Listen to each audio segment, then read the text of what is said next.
Hello everyone, this is Tim with Online Big Blue, bringing you the best in New York Giants sports talk and entertainment. Oh, the Sturgis Bike Rally has started over in South Dakota.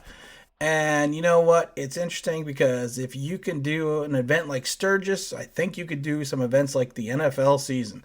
But there's always needs to be precaution, and there always needs to be people that are pessimistic about the season starting, but we just need to hope and see what happens. And, let's keep our fingers crossed that we do have football in 2020. Speaking of football in 2020, I want to talk about the free agent market for the Giants and what they can possibly do with their newfound salary cap. But I also want to talk about Yannick Ngakoue and the Philadelphia Eagles and the New York Giants.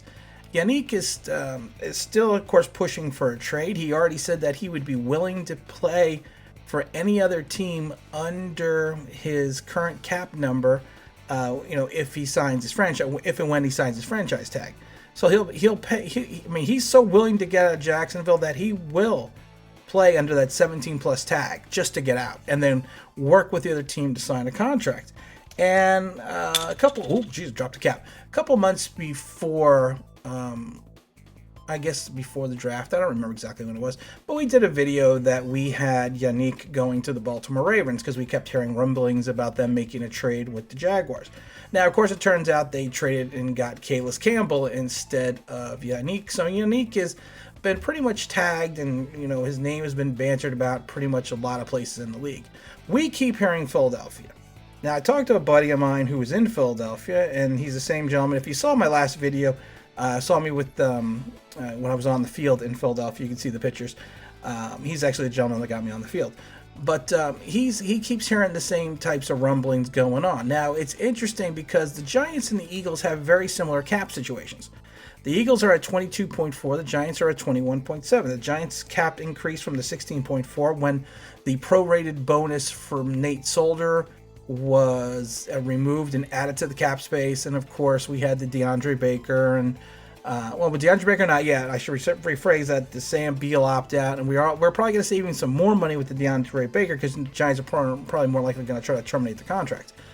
But the interesting thing is, you're going to need assets to acquire Yannick. Now, if you take a look at the Philly draft in 2021, they have all their picks, including I shouldn't rephrase that. They do not have their 4th round pick. They traded that for Avery to the Browns, the defensive end. But they have the Cowboys' 5th round pick. They have their own 5th round pick. So they have, the 1st, 2nd, 3rd, 4th. 1st, 2nd, 3rd, 2 5s, a 6, and a 7. And they're probably going to get 3 compensatory picks from the players that they had lost this free agency. Now, the Giants are kind of in a similar situation, except they do not have their 5th round pick because of the Leonard Williams trade. That trade's going to come back to haunt us forever. So they will probably not have as many assets in the 2021 drafts that the Eagles have to trade. So, you got to start looking 2020, 2022. But I can't see the thing about the Giants is we are not a team that's devoid of talent, but we are not a talent-laden team. And the Eagles general manager, and I hate to say it, but Howie Roseman is probably one of, if not the best general manager in the sport. He knows how to build his team. He knows how to manage his cap. He knows how to manage his assets. Just look at the Carson Wentz trade. We actually did a breakdown of the Carson Wentz trade, but if you actually broke it down for everything that he traded to get it and traded to move and traded to this, he basically traded Wentz for a third round pick. If you go down the breakdown, we're not going to go down the breakdown again. We did that a while ago. So he is smart enough to know, he could probably go out and get Yannick if he can get Yannick to agree to a contract or at least an extension, because I don't see them reaching to move assets to get Yannick without some type of deal in place. I don't think a lot of teams are going to do it. I don't think the Giants would be doing that as well. I think Dave Gettleman is smart enough to know you need to have a deal in place for Yannick before you can even trade for him, because you are going to have to give up assets. The rumor is that they're still looking for 2 number ones. My thing is, you traded Odell for the 17th pick, Peppers and a couple picks and a couple swaps. But you know what? To me, that was always an undervalued trade. And I think Yannick himself, he's probably going to try. I mean, they're going to at least try to get a 1 and a, maybe a 1 and a 3. I saw some people say, well, they're going to take it 2. No, I don't think they're going to take it 2. I think Jacksonville's going to play hardball with Yannick and try to just tell him, hey, listen, you know what? You could sit out the year. You really haven't made any money your first 4 or 5 years in the league. So you sit out this year. You don't play your 17 point whatever $1 million contract, and we'll be fine.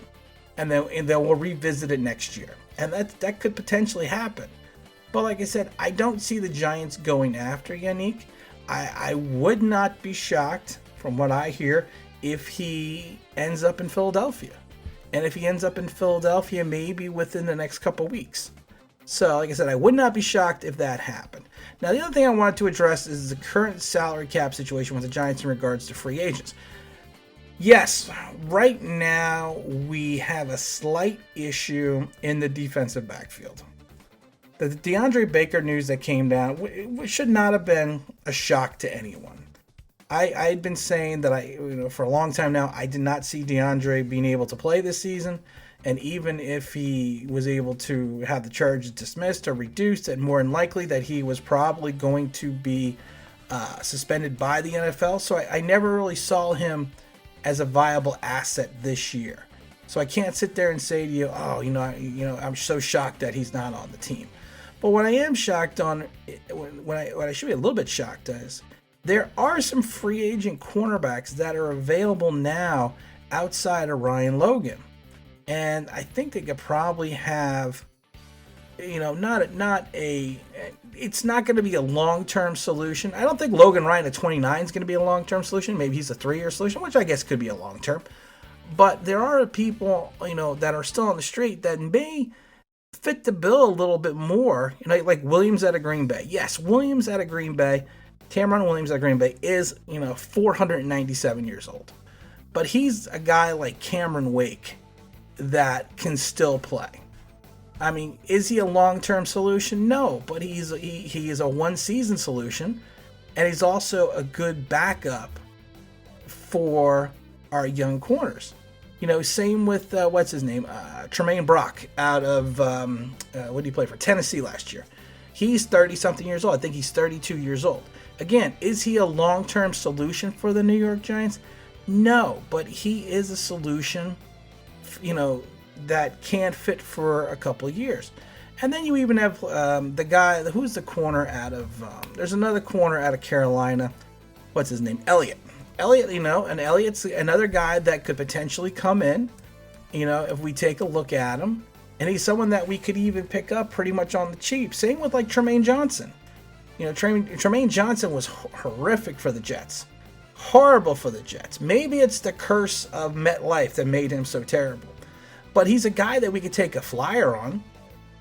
I wouldn't mind even taking a flyer on like Brandon Carr, who played in Baltimore last year. Yeah, he's another one that's like 497 years old. Well, no, I think he's 34.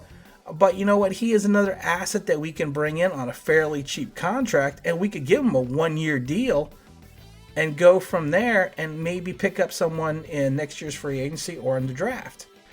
Now, I mean, these are guys I'm just rolling off the top of my head. Antonio Bethea is still out there. Just joking.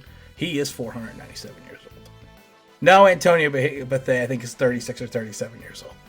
But again, there are viable options, free agent options, that we don't have to bring in a guy like we did a couple weeks ago who was on the practice squad and had a cup of coffee with the Colts, and then he was waived by the Broncos, and then we picked him up and waived him a week later when we had to drop down to 80. There are viable options right now on the street that we could look at, it will offer a veteran presence. And that's what I think we need to look at the veteran presence. I mean, it will be interesting to see exactly what happens. I mean, I don't know if Dave Gettleman is going to just want to stand pat. I mean, like I said, I don't know. I don't think he would. It's an interesting concept because you kind of have to worry again. Like I said, we need to worry about the cap in 2021 because when it's at its 100, I think it's 195 million. We're only $7 million over the cap. And of course, we can waive Nate, but the problem is when we waive, we've talked about this before. We're going to get into the dead cap space. But if the cap drops down to like 170, 175 million next year because of the loss of revenue, we're then 13 million in the hole. So I mean, we need to look at viable options for 2020 that are 1-year solutions or 1-year deal. I don't want to get involved in any long-term agreements with anyone right now. Like I said, I just want to make sure we have the players we need and we can get through camp and we can get into the season and have viable backups in the cornerback position, because I think that's exactly what we're going to need. Because I am not sure yet, and I don't think anyone is, how our young guys are going to play. We got some news coming up. I think we're going to do a Sunday show with the Brooklyn Hit Squad. And we have some news to announce, and we will announce it on Sunday. I think we're going to announce it with Mr. Hit Squad. It's going to be some interesting, fun news, and I think everyone will. I don't know if everyone will enjoy it, but I think some people will like it. Some people will think it's pretty cool. Other people are just going to be, whatever. But you know what? To each their own, and we've always said it a million times. You can go watch any other giant YouTuber you want to. We are just here to entertain and have fun. I get derogatory comments about certain YouTuber, and you know what? If you're a fan of him, that's fine. Don't come over and watch. Plain and simple. If that's your cup of tea, fine. If we're your cup of tea, fine. But don't tell people that, don't leave a comment that I'm, my voice is this type of voice you want to punch someone in the face. I'll give you a little hint. I'm 6'2", 225. I wouldn't probably try that if I was you. But you know what? We're just having fun. We're just having a good time. And again, this is Tim with Online Big Blue, bringing you the best in New York Giants sports talk and entertainment. And as always, if you could subscribe, if you could ring that bell, I think you know what that means. That'd be awesome.